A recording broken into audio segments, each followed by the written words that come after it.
pangan ne adu ita su pangan drug yole khange pangan hurale su khange bako aduda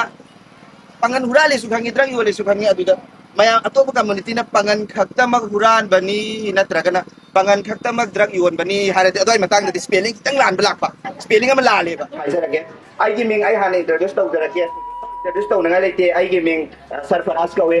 ai pangan khetrigaw degi ne ai ge address hai ko ado ai nei sa si pangan ne harak ko sida kitang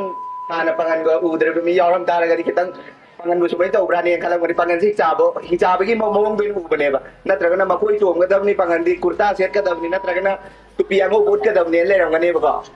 ai gi dress na ai gi religion tak to nate religion hai sidi ai gi dharma hai sidi ai gi thamoi de chacha ba dune ngasi mitai mayam gi marak su tongan tongan ba lai ningam ngani adu mitai nate hai ba di yaro pangan su mitai ga chap mane mitai gi variety amane apoi se apoi di yaw se mitai gi i ne aina pangan tongale aina tongale ai di pangan ne na ai di islam dharma chale ai di muslim ne na aina huje saudi arab ta sa ganda ai se mohoi na ai khambi ga do natte ba islam mo oi bagi ai gi religion du mana bagi religion mana bagi izzat ti pirak ki bi yai adu ai se isa se dum mitai oi ra da bane ba si ai gi chin na haijana ba natte ko ai gi isa se mitai oi ra da bane ha ba si ai gi chin na haijana ba natte pangan popi ima du na popi rak ba matam da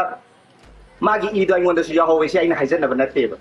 adu bu ngasi di kadai di lai no khande mitai pangan adu adana yam tong na re adu budi tong jasano adu gum bagi wa du dai kya impress su laite mawa su logde mohoi gum mi do adu mohoi sine mahik nge haninge sama sigi mahik se asengba akoi sama sigi yekna base kanano haira kanda akoi gi masen gi marakta di laiba akoi gi jati si wu yamna nuksi badi manba jati sigi damakta thabuk tawba su manba aduga masa masa gi kanaba thiba yam lai bani ko adu singdu tagi section minase mohoi gi wado akoi na mawadi sunglau laude lauda taraga su section da badi ade kari gi no haiba matamda khanghauda na buje makoi gumba kaya asna irang ama sagalaga huje any community ki marakta irang ama thokpa tare hairadi khangjadraba naujariba chai nausi da phami ba ima iben iche chan se nakraga akoi gumba community punna nuksi chana na laimina ba yaba pti oina chachaba akoi se akoi hana sikhini habise akoi khange akoi hana sikhini maramdi akoi di athing ba leite ahing nong them chaning ma bafam da chali kai gino dai chin na haiba na te ai isagi wakhan dai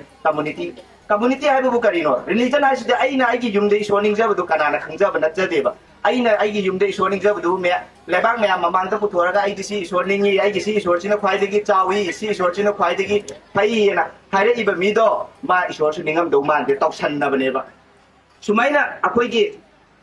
lebak ta su lebak ning ba malaga yam tok san na mi yam lai rambodi khara khara wa ngang da filter hape ngang mane adu ai di pangan gore loi lon si su khoitak tora ta ba nungai ra nungai to prakhan de ai di filter yaw de dong hai yengna ning ba mi na yengna jani si do lai ram ai ngon da ha to mi du bu ma hing adu mi hing ga lai ga dra ne ma su si doi ne ba si doi wa ne adu ai ngon da mangja ba lai te ngasi si ra su hayeng si ra su mangja ba lai te kai gi no da si do lai ra ba mi oi ma pok ne moi na ha la ga mayam gi mi chal lai na si ki du ne na phatro bra la ga si gi di sorupti mi chal lai si ki du phatro adu ma rambodi nga sai pan ma matam da gi nau rambo se mayam gi di sim thai na tinung sina rambo adum kau re phambudi man he na chawi yam na su thabuk kau we nau ne adu bai na chahi da halabani na adu ma na sai ngon da ming kau we ai na su bangon da ming adum kau we adu sida waro biroi na khali ko ai dum ming hai